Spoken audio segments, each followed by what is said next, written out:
Hello everybody, Taylor Davis, BMW Cleveland, doing another walk-around video today of our 2013 M5. C4 M40 starting up back there, sounds pretty good. I mean Supra. So, this is a really special car. Only reason we are selling it was to make room for another M5. And honestly, I'm sure people are annoyed with me saying this. I don't really know why we're selling it. I kind of wish we weren't. Kind of being forced to sell it. I got this car, one of our technicians came to me and said, hey Taylor, my friend wants to sell his car.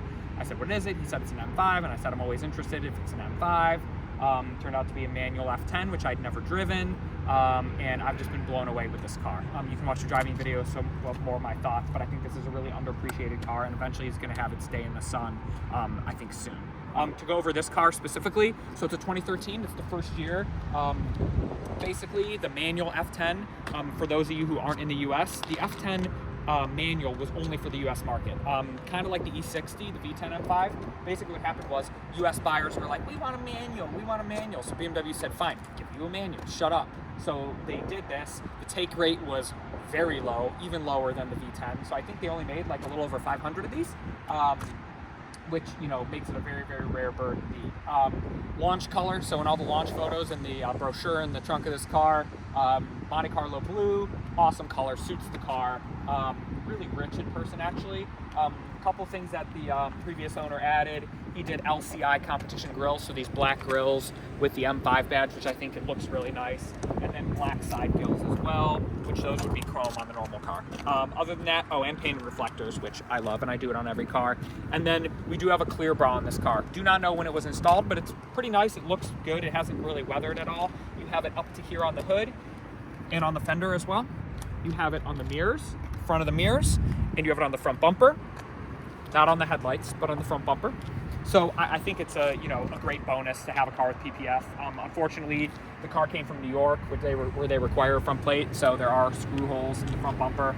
Not ideal, I know, but other than that, no imperfections to report. No rock chips on the hood. Honestly, this car is ridiculous. All original paint. I took a paint eater to it. Walking around, the car does have window tint. Just continue to walk around. The tires have plenty of tread left. They are date coded. They're 16 date code. So what happened was this car was originally bought in New York. That guy traded it into Porsche Beechwood, which is a Porsche dealer here. And the guy who I bought it from Porsche Beechwood in I think like 2016-ish. So he's the second owner. He'd had the car up until 2021 when I bought it from him last fall. So these tires he put on, they're good. They just, are 16 date codes, and one of them is an 18 date code, so probably, had a flat, hit a nail or something. But they have plenty of life left. They're not dry rotting or anything, so they're good to go. Walking around the car, a couple imperfections right here on the back bumper. This is like the only imperfections in the car, right here. Just some little nicks.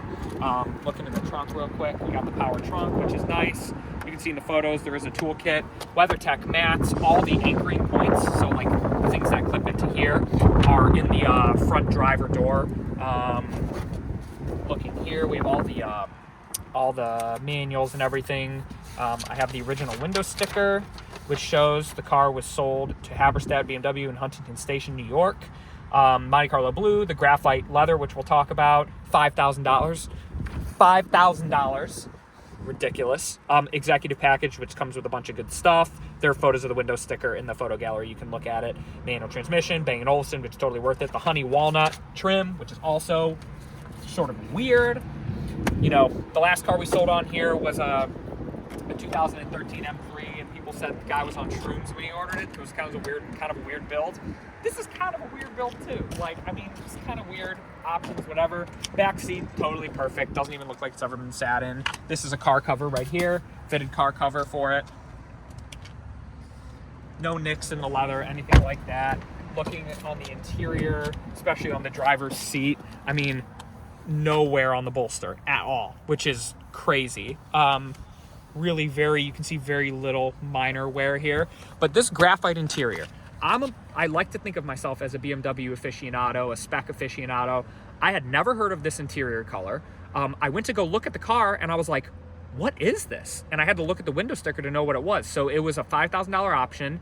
There were other ones, I think like Champagne was one, Amaro, Brown. But like the interesting thing is you paid $5,000 and you didn't get a leather dash. You got leather lower dash, but you didn't get a leather dash. You didn't get leather door uppers. You didn't get leather door lowers. If you spent $3,000 on the full, you know, black or Silverstone leather, you got that, or Sakir orange. So like, whatever. So it's kind of a weird spec. Oh, coming around. Okay. Yeah, the seats are awesome. Really, really a nice place to be. Again, watch the driving video because I sort of talk about what makes this car special and that it's so comfortable, but yet it's got this thing right here. The light up shift knob works. The only thing, so I did all the maintenance to the car that it needed.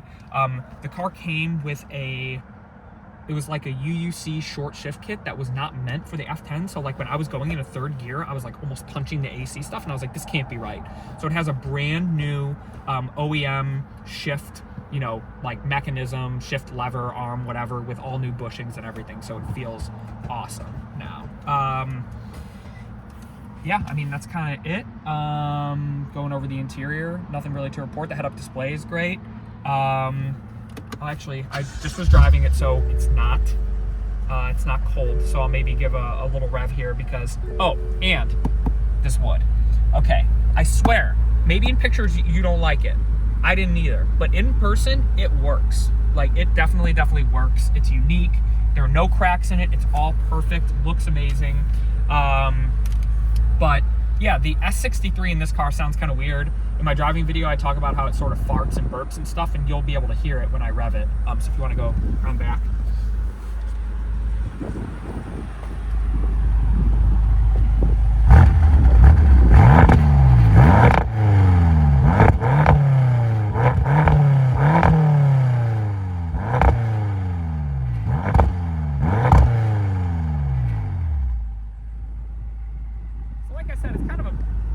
Interesting sounding car. I mean, you can do exhaust and stuff to these. This is all stock, but you can do, you know, exhaust and stuff that make them sound a little bit more interesting.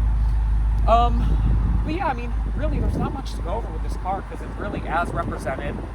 If you're looking for a really, really nice sort of investment grade, I know it's got maybe more miles. I mean, 29,000 is still not a lot, but I mean, it's pretty much as good as it gets, in my opinion, as in terms of a F10 M5 manual. So if you have any questions, just please ask them below. Very excited for this car to find a new home and be driven. So if you're not going to drive this car, please don't bid because it needs to be driven.